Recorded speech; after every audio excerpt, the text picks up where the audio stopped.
What is up, guys? Welcome back to the channel and welcome to a new POV Drive. So today you join me inside the new third generation VW Tiguan. So big thanks to Lannie Motors, which is the local VW dealership out here in Tzaneen. If you're interested in a VW model and you live in Tzaneen or any of the surrounding areas, do check them out and they'll sort you out. I've left their details down in the description below. So let's have a bit of a chat about the new Tiguan. I've actually just finished shooting the full review, so I think I'll do a quick brief of some of the details that I'll be touching upon in the full review. And yeah, let's start with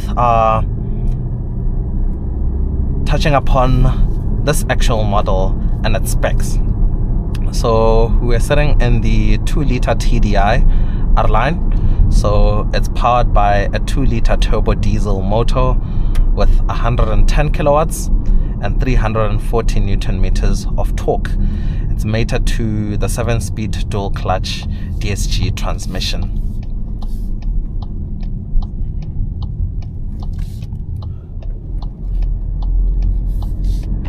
And yeah, I mean, to drive, it is a brilliant car. It's very relaxing, it's quite comfortable. Although this one being the R-Line, I feel like the suspension is a little bit rough. Like when you drive over bumps, you can feel that it's a bit crashy and so on. I guess that is the price you pay for having the R-Line package, where you also get sports suspension. So yeah, you'll have to decide, you want cooler looks or you want a better riding vehicle. And some other highlights is actually the interior. It feels a lot more special inside here. I mean, the screens, the ambient lighting, all the materials that are used throughout the cabin. This is certainly a nice place to be in, and I feel like they've done a great job to improve it from its predecessor. I actually do quite like it. Now, in terms of the performance of the engine, so this one also comes with the 4Motion all-wheel drive. I'm not really sure if when you choose the diesel motor, it also gets you the 4Motion all-wheel drive, as in it comes as standard on the diesel, or you can just choose on either engine and so forth. But yeah, this one has the 4Motion all-wheel drive. So the advantage of that is, this being an SUV, you can do some light off-roading. I don't think this is a fully blown off-roader, so hence I said some light off-roading. So you can do a bit of adventurous drives and tackle some sort of tricky terrain, but not full-on proper off-roading. So basically it's a handy feature to have on tap. I'm pretty sure you can hear some of that tire noise as we drive over rough surfaces, and not surfaces but rather road imperfections and so forth. But the engine does have some good punch to it. You can feel that torque delivery from a diesel motor, and yeah, it's nice for pulling overtakes. Overall, it's just a relaxing engine. It's not too rattly like diesels of old. It's all in the background. The gearbox is nice and seamless. But my overall opinion, I feel like on the diesel motor especially, they could have done a bit more, you know. Maybe if they offered 130 to 140 kilowatts and 400 newton meters, I feel like it would have been perfect. It would have been the absolute powerhouse, especially when you look at some rivals from BMW and Mercedes, X3, GLC and so forth. I think the diesel motors or the diesel offerings on those cars offer a lot more power than this, but it's fine. I don't actually need any more power than this. I just feel like for this sort of vehicle, for the setup, it makes sense to have that extra bit more power and punch if you're gonna use a diesel motor. But if you don't care about any of that, this engine is absolutely fine, and it is magnificent. It will get you that extra bit of better fuel economy compared to the petrol counterpart. I think here I'll boot it a bit and we'll experience the acceleration.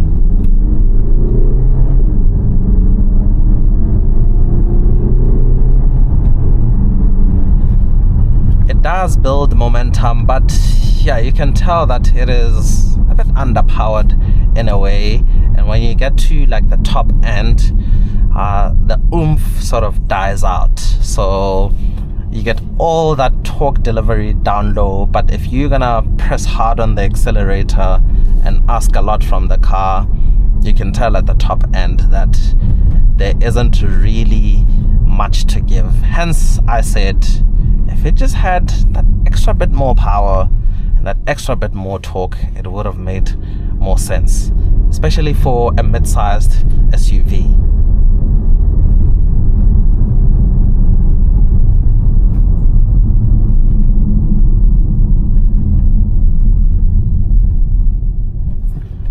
So yeah, that is actually some of the details that we tackle in the full review.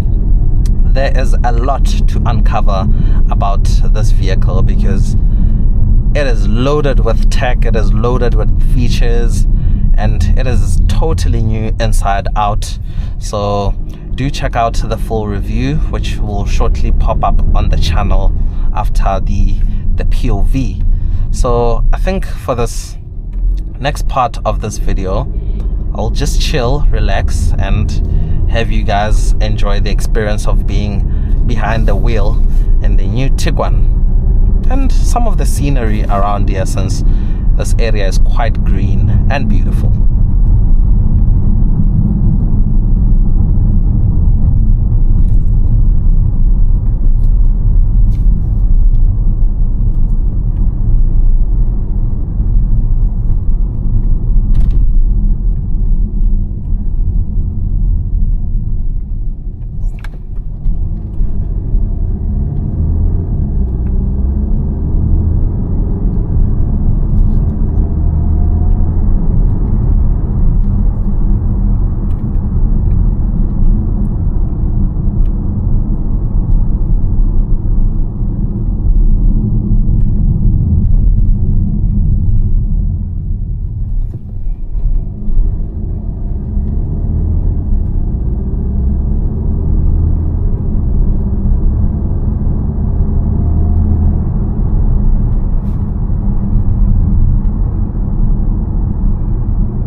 So guys, I really do hope you enjoyed this POV drive.